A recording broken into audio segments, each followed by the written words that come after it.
Assalamualaikum warahmatullahi wabarakatuh. Perkenalkan, nama saya Friskananda Yulianti dengan NIM 642320047 dari kelas 646A02. Di sini saya akan menjelaskan analisis kinerja keuangan horizontal pada PT Bluebird Tbk. Sejarah singkat perusahaan. PT Bluebird Tbk adalah salah satu perusahaan transportasi terbesar di Indonesia yang terkenal dengan layanan taksi berwarna biru.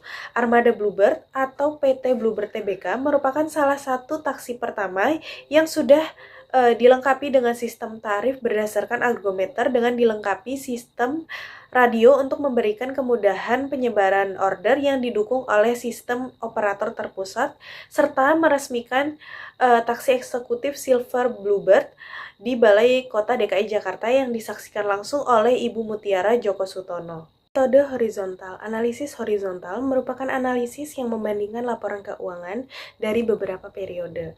Dengan kata lain, perbandingan dilakukan dengan informasi serupa untuk perusahaan yang sama dan untuk periode waktu yang berbeda. Ber-TBK, total aset perusahaan pada tahun 2025 meningkat dari 8.440.955 menjadi 9.451.949 atau naik sebesar 1.210.994 atau sebesar 14,35%. Kenaikan ini menunjukkan bahwa perusahaan mengalami pertumbuhan kapasitas ekonomi yang cukup baik dari aset lancar maupun aset tidak lancar.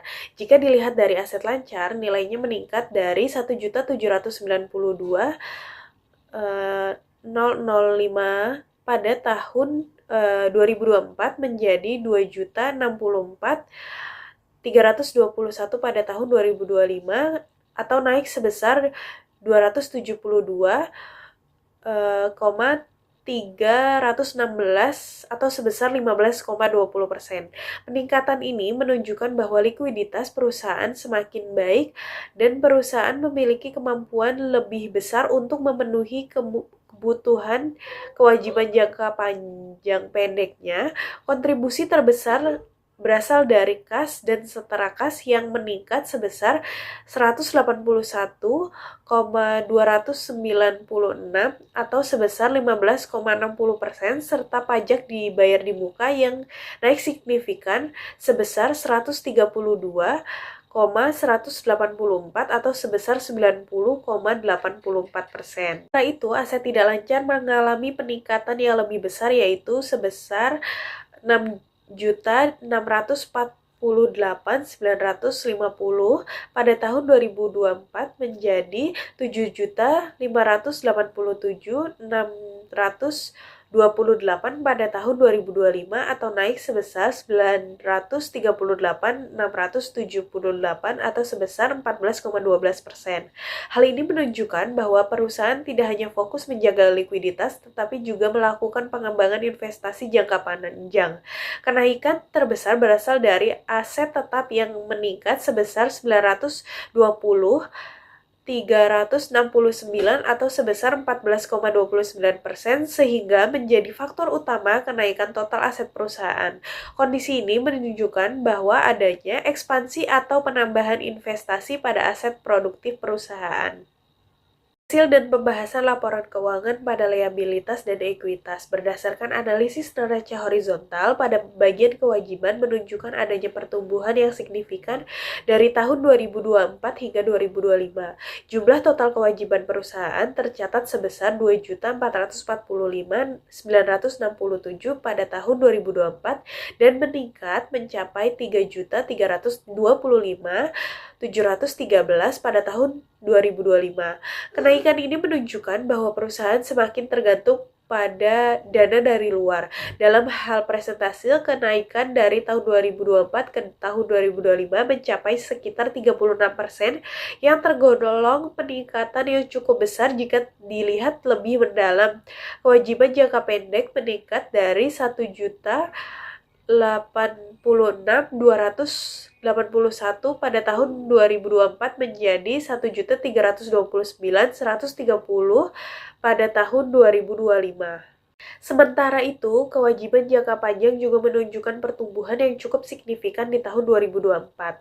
Total kewajiban jangka panjang mencapai sebesar 359.686, naik mencapai 1.996.583 pada tahun 2025. Kenaikan ini terutama disebabkan oleh bertambahnya utang bank jangka panjang yang meningkat dari 914.679 pada tahun 2024 mencapai 1.479.423 pada tahun 2025. Pada bagian ekuitas, tampak bahwa perusahaan mengalami pertumbuhan yang konsisten. Total ekuitas bertambah dari 5.994.988 pada tahun 2024 dan mencapai 6.326.236 pada tahun 2025.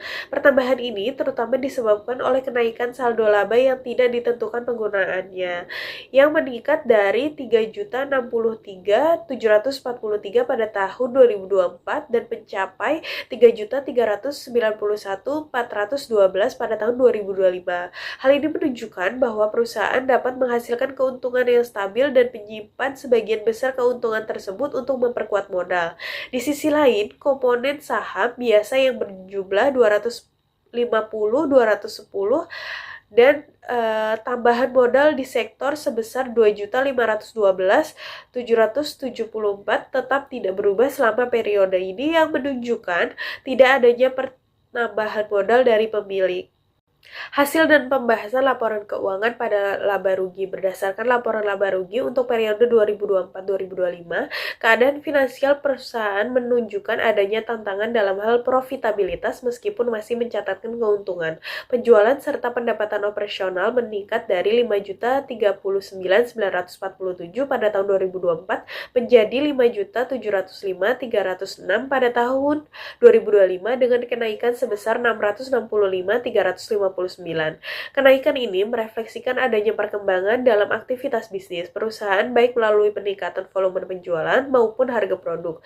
Namun, tambahan pendapatan ini juga diimbangi dengan kenaikan biaya pokok penjualan dari 3.410.448 pada tahun 2024 menjadi 3.890.817 pada tahun 2025.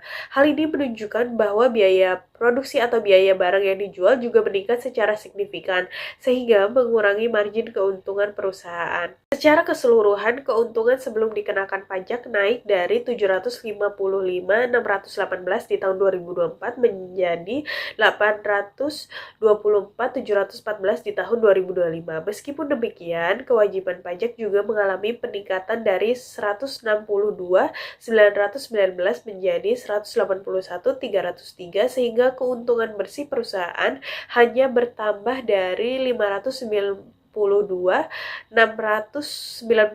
menjadi 643.411. Kenaikan keuntungan bersih ini tergolong kecil jika dibandingkan dengan peningkatan pendapatan yang mengindikasikan bahwa perusahaan mengalami tekanan biaya yang cukup signifikan baik dalam aspek operasional maupun keuangan. Kesimpulannya yaitu berdasarkan hasil analisis kinerja keuangan PT Bluebird Tbk dengan metode horizontal periode 2024-2025 dapat disimpulkan bahwa perusahaan mengalami pertumbuhan dari sisi aset, liabilitas, dan ekuitas. Total aset meningkat sebesar 14,35% yang didorong terutama oleh kenaikan aset tidak lancar, khususnya aset tetap, sehingga menunjukkan adanya ekspansi dan peningkatan kapasitas operasional perusahaan. Dari sisi likuiditas, peningkatan aset lancar seperti kas dan setara kas juga mencerminkan kemampuan perusahaan dalam memenuhi kewajiban jangka pendek yang semakin baik.